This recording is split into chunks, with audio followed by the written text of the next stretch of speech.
9 shots. 5 minutes, 0 misses.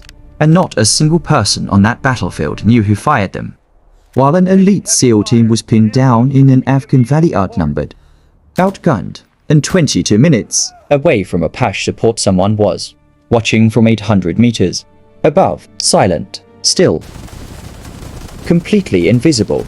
Not a Navy SEAL, not a Green Beret, not anyone the mission brief had counted on to matter. A woman, Army National Guard patch on her shoulder. A sniper nobody in that briefing room had bothered to look at twice. Her name was Staff Sergeant Lauren Kaine, and on that freezing Afghan morning, she didn't save the mission by being loud, or aggressive, or noticed. She saved it by being exactly what everyone assumed she wasn't. This is her story, and if you think you already know how it ends, you don't. They looked through her like glass. The briefing room at the forward operating base smelled like stale coffee and tactical arrogance. It was 7:15 in the morning. Fluorescent lights buzzed overhead, washing everyone in that flat, colorless glow that makes every military room feel like the inside of a filing cabinet. Staff Sergeant Lauren Kaine sat in the corner, boots laced tight, notepad balanced on one knee, pen moving steadily across the page. She wasn't nervous. She had been in rooms like this before. Lieutenant Brennan stood at the front, sleeves rolled to the elbow, jaw set like a man who had practiced looking decisive in the mirror. His voice was smooth and clipped as he walked the team through the mission ingress points, movement intervals, fallback routes, contingency plans. He was good. Lauren could see that clearly. The man knew how to run a brief, but when he finally got to her role, something shifted in the room. There was a pause, brief, almost invisible. The kind of pause that carries weight precisely because it tries so hard not to. Kaine will hold overwatch from this ridge, he said, tapping the digital map with a stylus without looking up. She'll monitor comms, relay updates, and stay at least one click clear of any direct contact. His eyes moved on before he finished the sentence. No lingering. No invitation for questions. It was not rude exactly, it was just efficient. The kind of efficiency that tells you exactly where you rank in someone's mental picture, without anyone having to say a word. Chief Petty Officer Malik Grant didn't bother with that kind of polish. From the back of the room came a low mutter, something about National Guard shooters being real good at paper targets. Not much else. A few heads tilted in quiet acknowledgement. Nobody laughed out loud. Nobody had to. The message moved through the room like smoke through a closed door. Lauren did not flinch. She kept writing.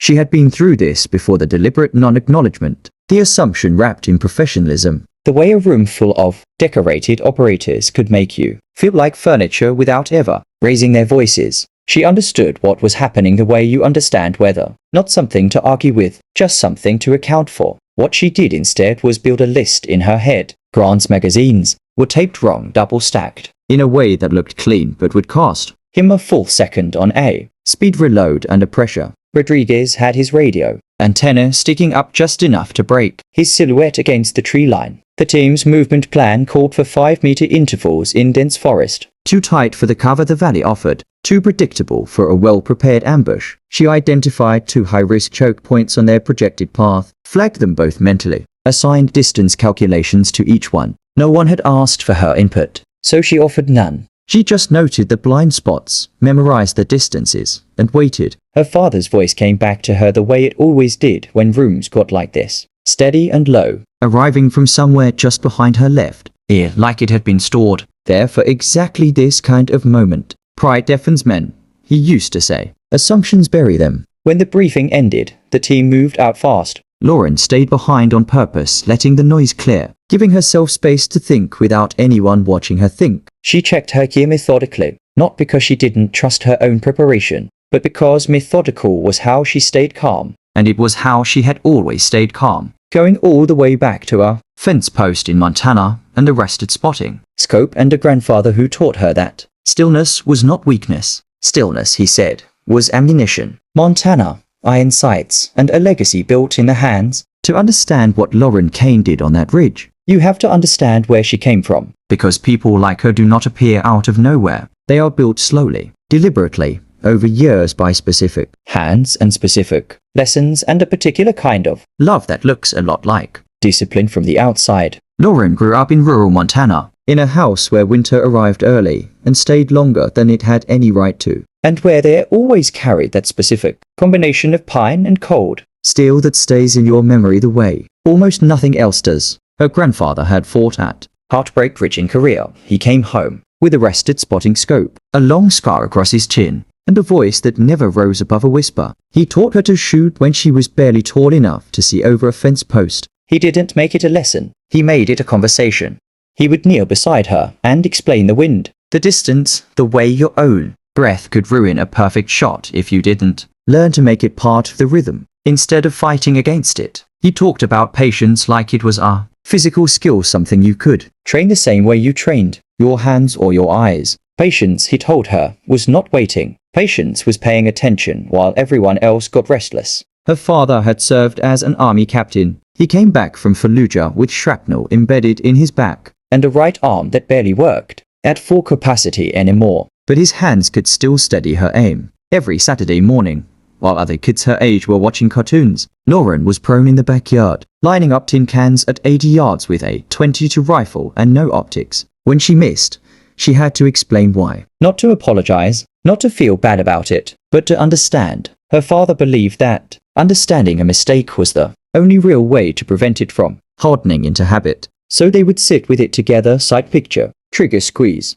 breath control, wind read. He would ask questions until she arrived at the answer herself, because he understood that answers handed to you never stuck the same way. Answers earned through thinking did. By the time she turned 14, she could hit a milk jug at 300 meters using iron sights, crosswind, from a prone position. Her father told her she had her grandfather's steadiness and her mother's stubborn streak. Her hands were calloused before her voice had fully settled into itself. It was at a regional junior shooting match near Helena that the direction of her life shifted. She had not placed first that day, edged out by a boy 2 years older with fancier equipment and a decade of dedicated coaching behind him. But the way she moved between stations caught the attention of an army marksmanship unit recruiter who had come out more out of routine than genuine expectation. She was smooth between positions, deliberate, completely focused, with no wasted motion anywhere in her process. The kind of efficiency that cannot be manufactured because it comes from somewhere deeper than technique alone.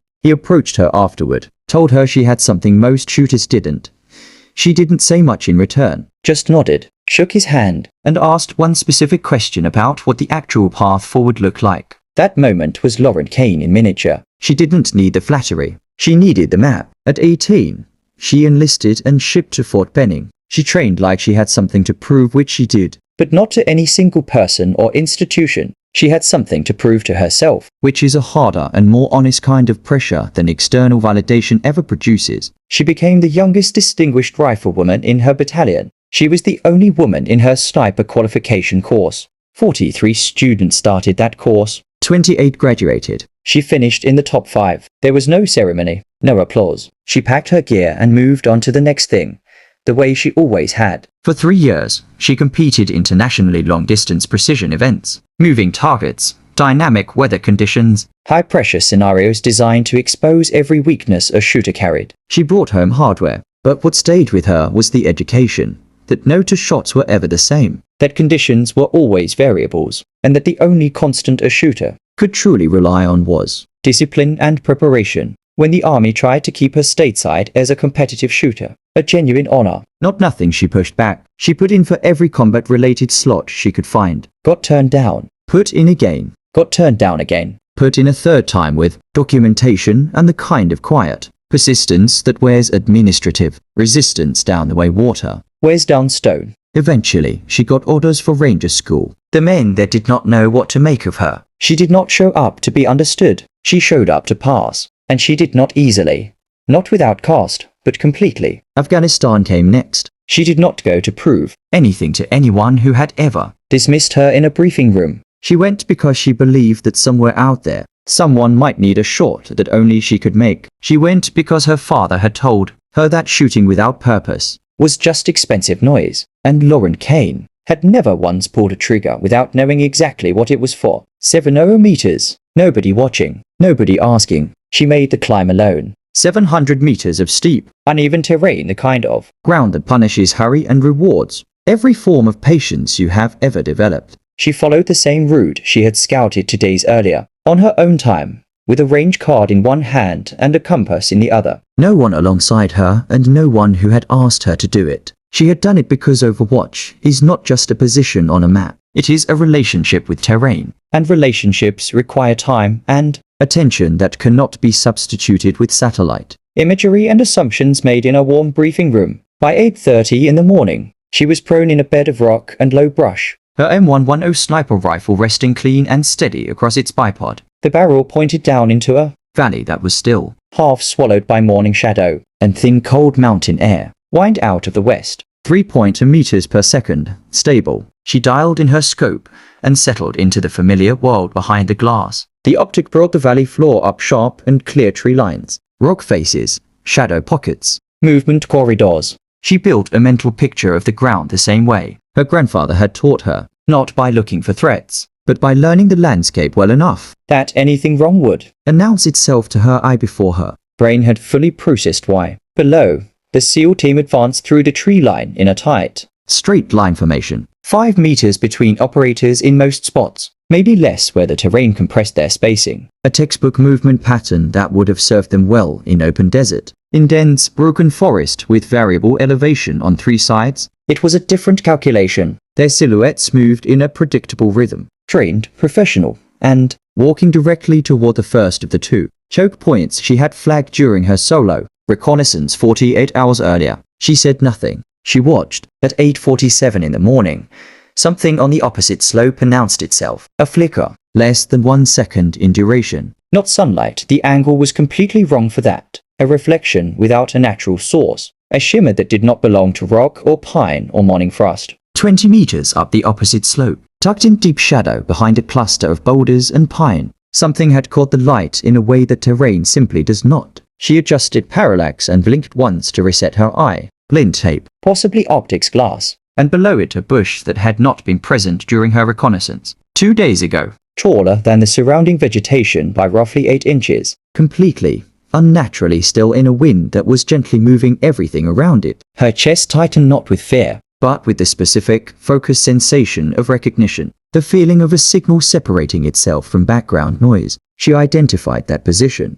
Then she identified 2 more using the same method: terrain logic, stillness anomalies, shadow behavior that didn't match the sun angle. She noted each one. She calculated distances. She confirmed angles. And then she waited, because confirmation is not slowness. Confirmation is the difference between a precise action and a costly mistake. The valley erupted. She didn't move. At 8:52 in the morning, the valley stopped being quiet. The first PKM opened up from a ridgeline position, approximately 100 rounds per minute, heavy and abrupt, the sound rolling across the bowl-shaped terrain in overlapping echoes that made it almost impossible to place by ear alone. The initial burst cut into the trees alongside the lead SEAL operator. Wood splintered. Dirt kicked up in sharp explosions along the ground. Voices hit the radio net simultaneously, urgent and compressed. Within seconds, 2 more machine guns opened from flanking positions on opposite slopes. The geometry was deliberate and professional, an L-shaped kill zone that cut off forward movement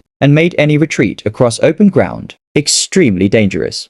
Whoever had constructed this ambush had studied the valley carefully and understood precisely how it funneled foot movement. Lauren had understood the same thing 2 days earlier. Standing alone with a compass and a range card, down in the valley, the team scattered. Operators dove behind logs and rocks that offered meaningful cover against small arms fire, but not against PKM rounds at sustained rate. One man rolled too far left, trying to reach better cover, and took a round through the lower leg. Rodriguez. She saw him go down through the scope, saw Grant moving immediately to track him back toward the fallen log line. Brennan was on the radio calling for close air support. Apache helicopters. Estimated time of arrival: 22 minutes out of Bagram. 22 minutes is a very long time when you are pinned under automatic weapon fire with a man bleeding in the dirt beside you. Lauren's hands were already moving. She dialed elevation, checked wind still holding west, 3.5 meters per second, fractional shift beginning north. She scanned the northern slope and found the first priority: 2 Taliban fighters moving fast to establish an RPG firing position, one dropping to a crouch behind cover to create a stable base, the other positioning the launcher tube, adjusting his aim angle toward the cluster of operators, sheltering behind the fallen log where Rodriguez was down. She did not rush. Rushing is how you miss.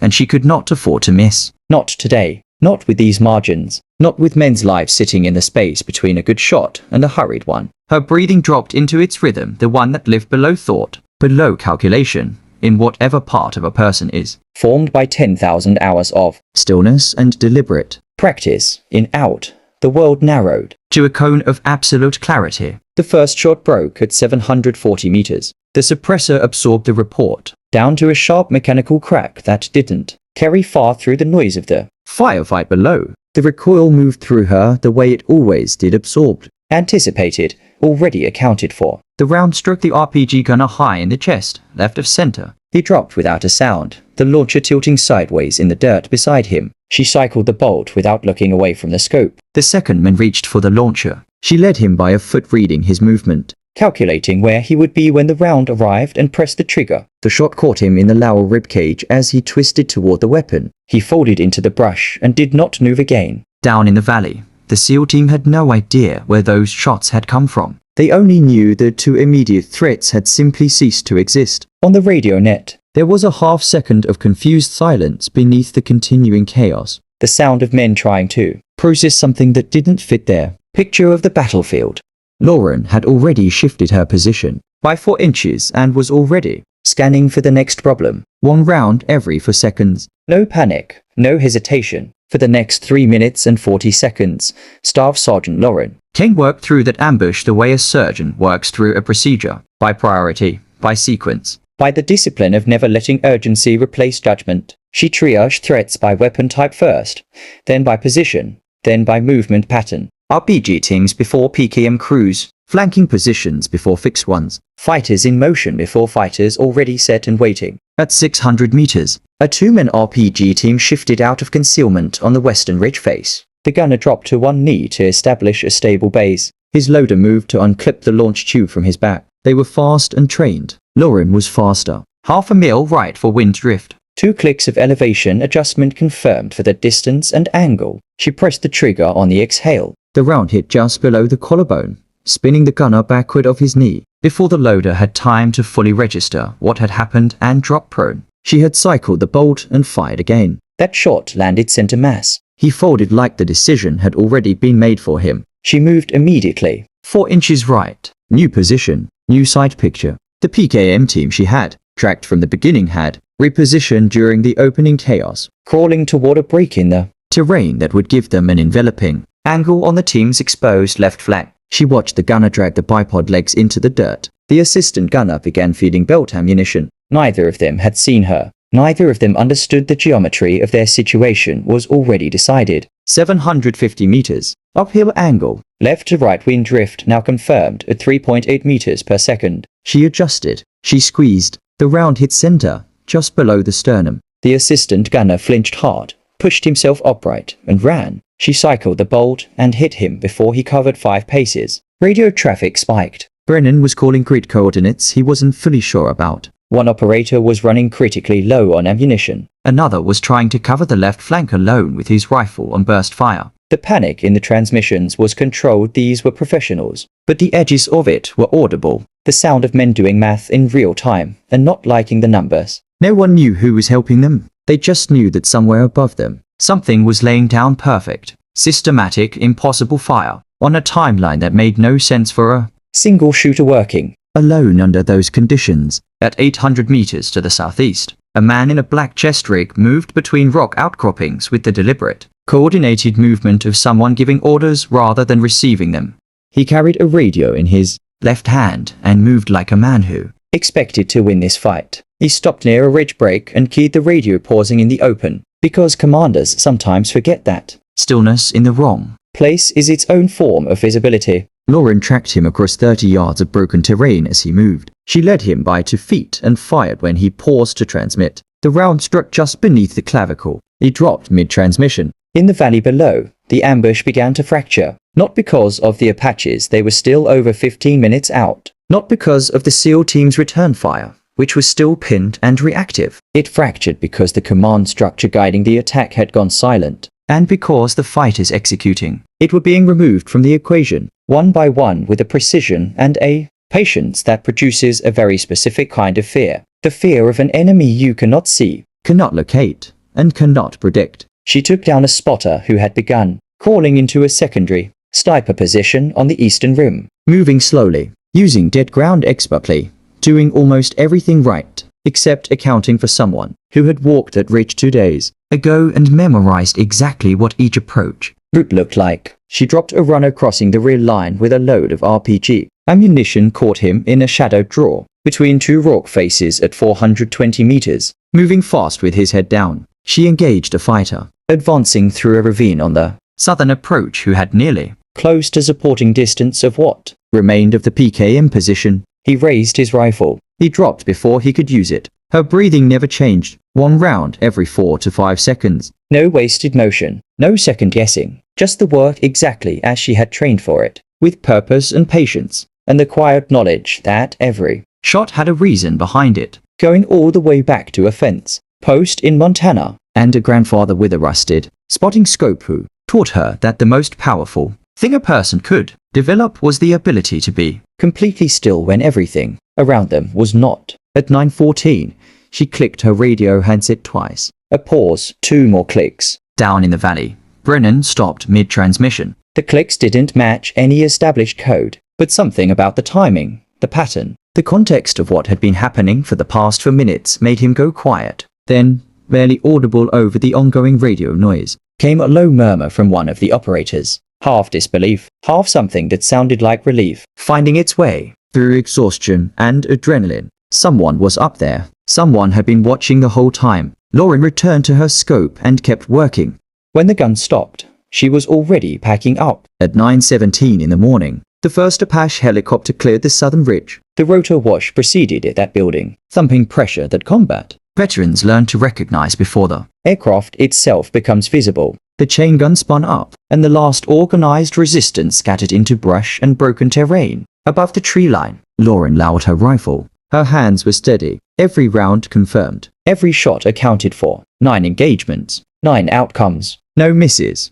No errors she could identify. No moment in the sequence where urgency had overridden discipline. She rolled onto her side and exhaled slowly and completely, the way you exhale when something enormous has been held in your chest and is finally, carefully, let go. The ridge fell quiet. The last echoes of gunfire dissolved into thin mountain air, and then there was nothing but wind. Through the rocks and the distant rhythm of helicopter blades banking south, she unscrewed her suppressor, slid the rifle into its case, began breaking down her hide brush first, then netting, then the loose stones she had repositioned to improve her angle. Each step methodical, each movement the same as every other hide breakdown she had ever conducted. Because discipline does not rest because something extraordinary just happened. She released her brass from the rock shelf, put it in her vest pocket, and began the descent. She did not call in a report. She did not broadcast her position or her results. She just walked back down the mountain the same way she had walked up it alone, steady and with purpose.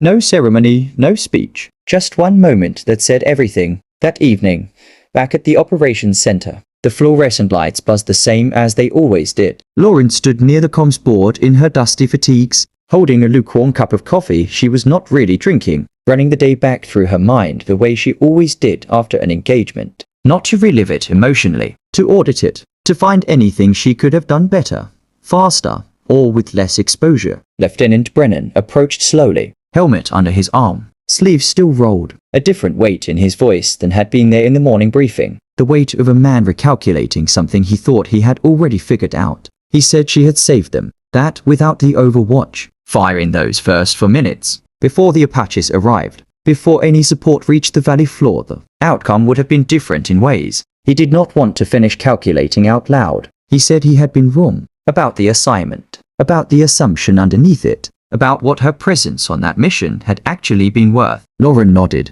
She did not offer a speech. She did not say she had told him so, because she had never told him so. Because she had never told him so. She had simply gone and done the job, and the doing was its own kind of answer. Chief Petty Officer Grant stepped up beside the lieutenant. His left arm was wrapped in a field dressing now. A round had grazed his forearm in the opening burst of the ambush. Not critical but enough to mark the day on his body in a way that would last. He did not make a joke. He did not mutter anything. He reached into his pocket and held out a small black challenge coin. No presentation, no citation, no ceremony around it whatsoever. Lauren looked at it for a moment, then took it. She turned and walked out into the cold Afghan night without another word. Not because she was ungrateful, because the coin said the thing that needed saying, and adding words to it would have made it smaller. Some moments are complete exactly as they are, teaching the quiet ones to trust what they know. The Georgia heat in summer wraps around, fort burning like a wet sheet that no one has bothered to wring out. The air is thick and heavy and smells like red clay and cut grass, and it makes the thin cold mountain air of Afghanistan feel like a completely different planet. Staff Sergeant Lauren Kaine stood at the firing line with 12 soldiers lined up beside her. Some were brand new to the service, still carrying that particular combination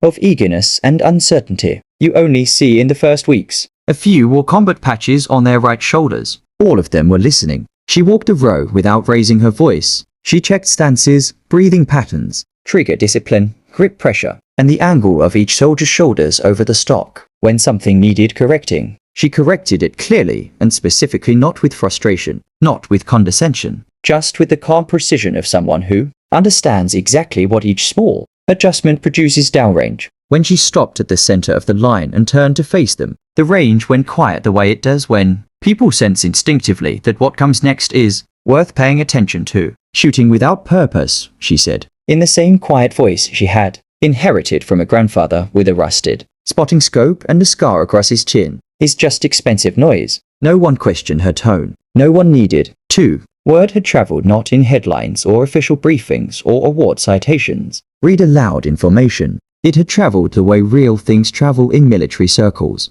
through quiet conversations between instructors and team leaders, between people who heard something from someone they trusted and passed it carefully along. Someone had held a ridgeline under sustained fire when no one else could reach it. Someone without a tat that normally makes a room take notice. Someone who had shown up, climbed a hill alone, done the job completely, and then walked back down the mountain without announcing it. The sniper integration pilot program she had been asked to help develop was built directly from lessons the Afghan deployment had made impossible to ignore any longer. The army needed precision assets who could operate in joint force environments, blend into mission structures without friction, and to deliver results without becoming variables. Lauren was not just a participant in that program. She was the argument for why it needed to exist. She taught her students how to read terrain by feel, how to walk ground and build a mental model that no satellite image could fully replicate, how to read a wind call from the movement of grass at the base of a slope rather than relying only on an instrument,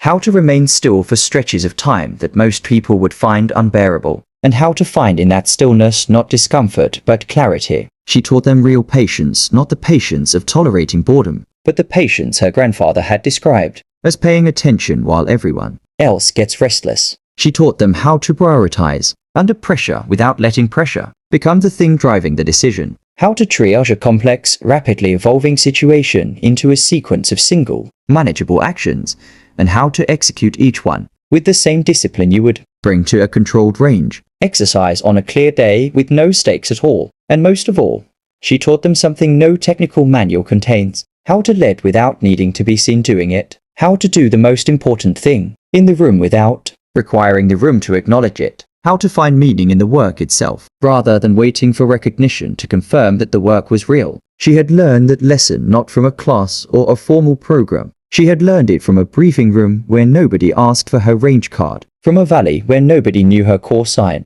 from a ridge where she had held the line alone for 4 minutes and 22 seconds before any help arrived, steady, purposeful, and completely invisible to everyone she was protecting. That was the lesson. That was all of it, really. The quiet ones hold everything up. Lauren Kaine never needed a speech made on her behalf. She never required recognition to validate what she knew she was capable of. She understood, in a way that is rare and worth paying genuine attention to, that the measure of a person is not what others see in the moment. It is what holds together when everything around it starts to break. Her father used to say that purpose matters more than praise, that precision without meaning is just noise, however impressive it might sound from a distance. On that ridge in Afghanistan, with 9 rounds fired in under 5 minutes, Lauren didn't just protect a team of elite operators who had written her off before the mission ever began.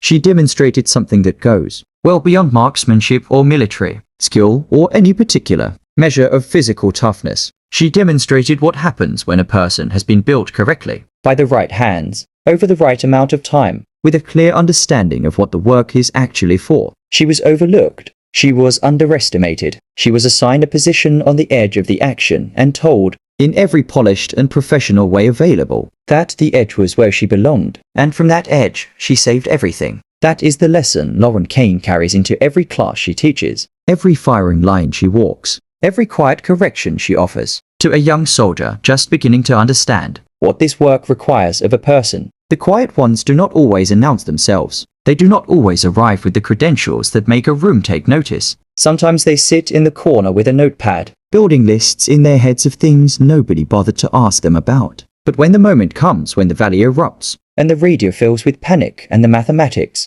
of the situation turn brutal, the quiet ones are already positioned, already prepared, already watching the slope where no one else thought to look. Pay attention to the still ones, the ones who wait for the wind before they move, the ones who climb the hill 2 days early just to understand the ground better than the map did. They are often the ones who save everything. If this story stayed with you, if Lauren's example means something to you, hit that like button right now and subscribe to Silent Warriors. Every week, we bring you the stories of the men and women who served in the shadows, who never made the headlines, and who carried more than most people will ever fully know. These are their stories, and they deserve to be heard.